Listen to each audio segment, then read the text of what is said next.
My daughter smiled as she unwrapped her birthday gift, until she saw it was a dirty, used puzzle with missing pieces. The family laughed like it was harmless. I didn't laugh. I just announced this. And minutes later, their panic started. My daughter pulled a filthy, used puzzle with missing pieces out of a gift bag, and the room exploded with laughter. That was the moment. The exact second I decided I was done with every single one of them. It was Mia's 7th birthday. I'd booked out the entire event garden at Oakbridge Estates. Tables with white linen, a bounce house, a magician, a cake that looked like something out of a movie, 3 tiers, hand-painted frosting, edible butterflies. I'd even hired a photographer to capture everything, just so Mia would have beautiful memories. She deserved it. She's been through more than most adults. Her father vanished when she was 2. No support, no calls, not even a card. And still Mia grew up sweet, kind, and full of light. She's the kind of kid who shares her cupcakes, says thank you without being told, and asks if you're okay when you sigh too loud. And that day was supposed to be about her. The guests arrived slowly. Most were family. My brother Mark, his wife and kids, 2 of my cousins, a couple of aunts, and my younger sister Kelsey, who brought a group of friends that I hadn't even invited. Kelsey strutted in like she owned the place. Hair blown out, fake designer bag, and that smug look she always wore when she felt like she'd won something. I'd been paying for her nursing school since she decided to go back and start fresh. She was always starting over. New goals, new plans, always broke. And I always helped. I paid bills when she couldn't. I let her live with me rent-free when she got evicted. And not once did I throw it in her face. She was carrying a pink gift bag, and before Mia even reached for it, Kelsey told her, loud enough for the whole table to hear, "Open mine last. It's so good." So Mia did. She opened all the other gifts first. Dolls, books, a mermaid tail blanket she loved, and of course the Kindle I bought her with her favorite book series downloaded. She was glowing. Then she reached for Kelsey's bag. I knew something was off the second she pulled the box out. It wasn't even wrapped, just dumped in tissue paper. The puzzle box was torn at the edges, stained with what looked like old coffee. The picture on the front was faded and peeling, and the bottom was taped up like it had been rescued from the trash. Mia still smiled. She tried. She looked at it like maybe there was some joke or surprise. She opened the box. A few dusty pieces inside. Not even half. There was a pause. Then my cousin laughed. My brother snorted. One of Kelsey's friends muttered, "Oh, Miss Savage," under her breath. Kelsey laughed the loudest. Said something about how kids don't need expensive crap to be happy, and Mia's not even gonna remember this in a week. Mia looked at me confused. Not crying. Just confused. I stood up. No shaking hands. No yelling. I looked around the table and said, "This is the last thing any of you will ever get from me. No more gifts. No more help. Not one more dollar. Don't ask. Don't text. Don't call." They stared like I'd just spoken a foreign language. I turned to Kelsey. "And your tuition? Done. Call your school. Figure it out yourself. I'm not your backup plan anymore." Someone mumbled something about me overreacting.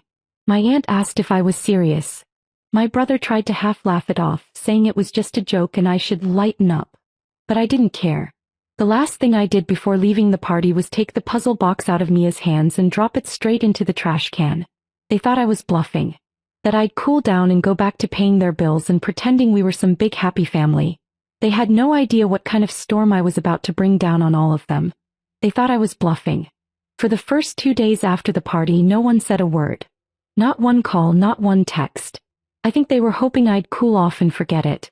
That I'd fall back into my usual pattern, being the one who understands, who lets things go, who pays the bills because it's just easier. They didn't know me at all.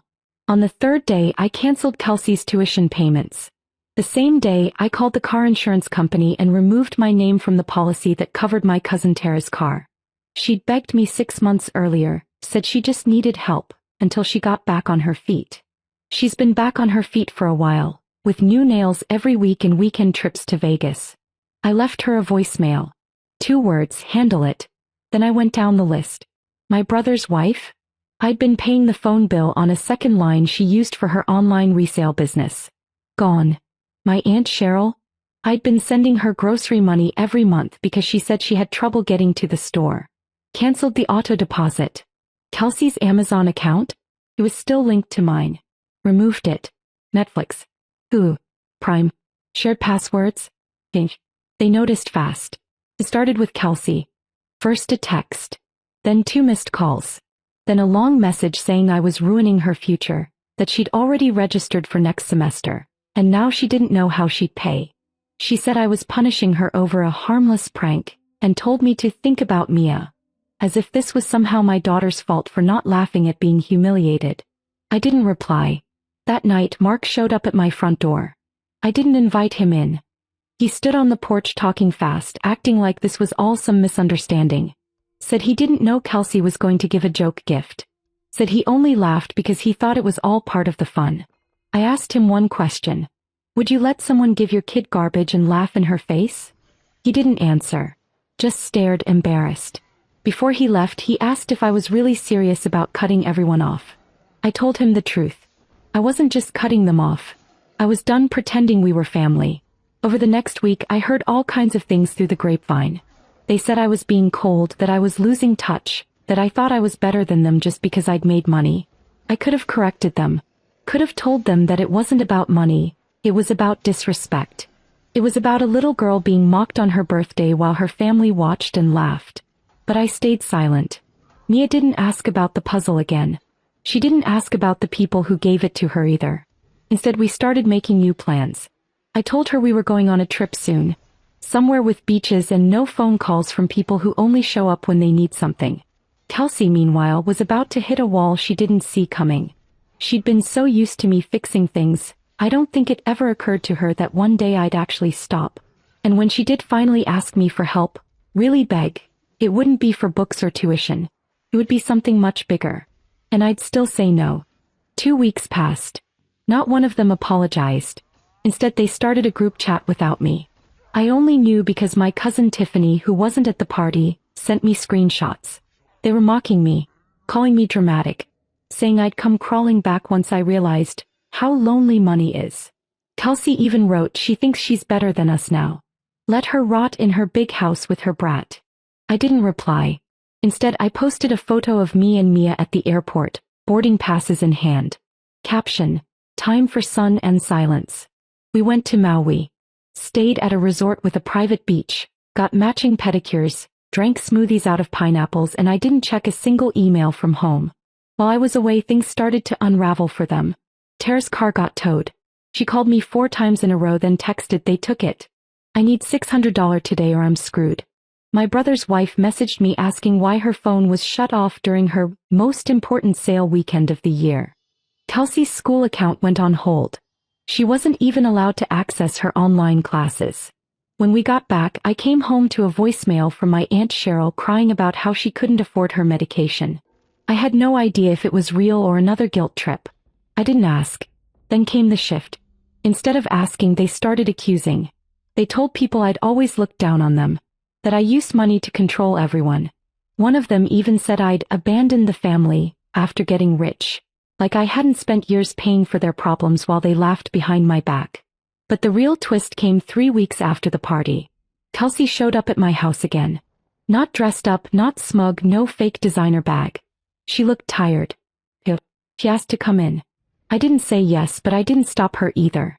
She sat at the edge of the couch and told me she'd been in and out of the hospital for the past 2 weeks. She'd had fainting spells, dizziness. Her legs were swelling.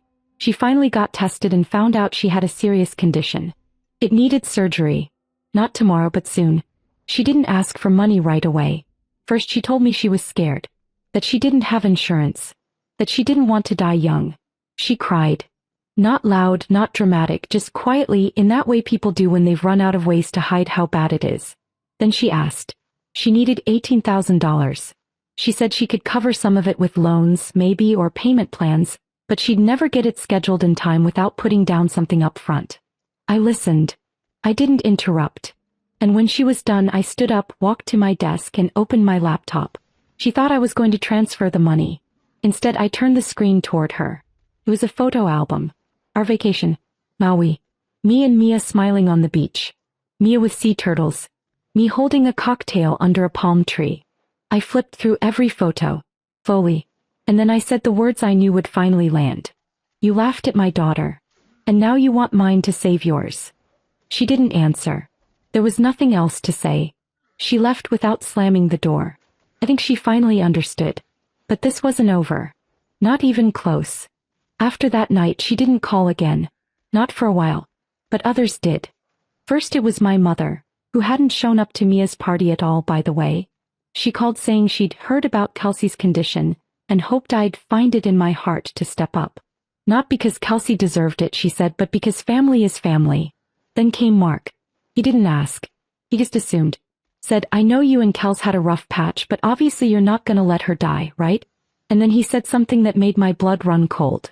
She told us she was getting better, because you were helping. She lied. To save face, to stay the center of their universe. She told everyone I'd forgiven her, that I was covering the surgery, that everything was fine now. Suddenly I started getting friend requests from people I didn't know. Extended family, people I hadn't seen since I was a kid, all reaching out to say how proud they were that I was stepping up after everything. I was done being silent. I posted one picture. Just one. It was a photo of the birthday puzzle. I'd taken it before throwing it away, almost on instinct. The battered box. The missing pieces. The dried something on the side that looked like sauce. No caption. The comments lit up instantly. People who had been quiet until then finally spoke up. One aunt said she hadn't known the gift was real. She thought it was a joke box with money inside.